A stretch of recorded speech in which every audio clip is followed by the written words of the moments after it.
Vemos agora os chakras relacionados aos seus respectivos órgãos. Começamos pelos superiores, representados pelo coronário, frontal e ágina, anterior e posterior. Podemos observar o giro em movimentos de alternância, num ciclo permanente de emissão e absorção de energia. Vemos também a sincronia entre os anteriores e os posteriores. O coronário é o centro da sabedoria.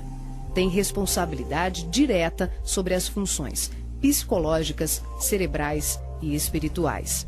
Alimenta as células do pensamento e é o provedor de todos os recursos eletromagnéticos indispensáveis à estabilidade orgânica. É o centro de mais alta frequência.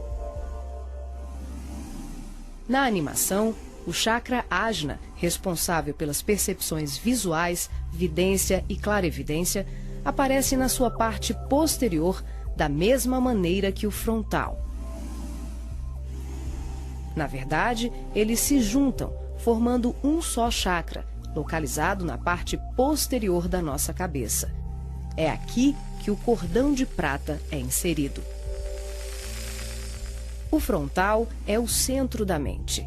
Responde pelas funções da visão, da audição, do olfato e ainda administra o sistema nervoso central. É responsável também por uma vasta rede de processos da inteligência, que dizem respeito à palavra, à cultura, à arte e ao saber.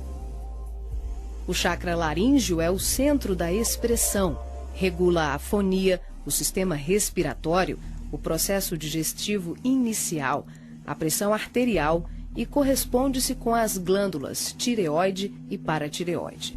O que na imagem se assemelha a uma pétala são os microtúbulos dos mais variados tamanhos. Eles giram em um processo sincrônico, sempre de forma complementar. O cardíaco é o centro do sentimento. Vemos a sua feição posterior e anterior. Ele sustenta os serviços da emoção e do equilíbrio geral. É o responsável pelas energias de todo o aparelho circulatório e se relaciona com o sistema nervoso parasimpático. O centro gástrico também é conhecido como solar ou centro de cura. Um chakra de baixa frequência, o gástrico é uma das mais ativas usinas de fluidos vitais para exteriorização. É responsável pelos processos digestivos e grande parte do metabolismo, atuando vigorosamente sobre o estômago e órgãos envolvidos na digestão. Dentro desses microtúbulos ocos, temos outros microtúbulos ocos. O chakra esplênico é um dos mais importantes. O centro do equilíbrio é também uma grande usina de fluidos. Ele regula a distribuição e a circulação adequada dos recursos vitais em nosso corpo. A feição de pétalas que vemos nessa animação é por conta dos microtúbulos maiores. O umbilical completa as funções do gástrico e do esplênico. Na sua parte posterior, ele é menor. Nós ampliamos para demonstrar de forma clara como esses chakras se interagem.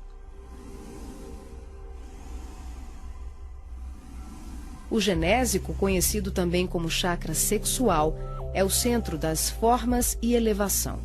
Exerce grande importância nos processos genésicos. Elabora densos campos fluídicos que, quando bem canalizados, podem propiciar vigorosos potenciais energéticos no campo do amor e da criatividade. O chakra fundamental trabalha como se fosse o posterior do coronário. Ele está na base inferior da coluna vertebral, na região do períneo, entre o ânus e os órgãos genitais. Forma, junto com o genésico e o básico, uma tríade, tão importante como o coronário, o frontal e o ágina. Integrado ao genésico, esse centro trabalha principalmente na captação de energias vindas da Terra, oriundas dos raios gama, da água e dos metais.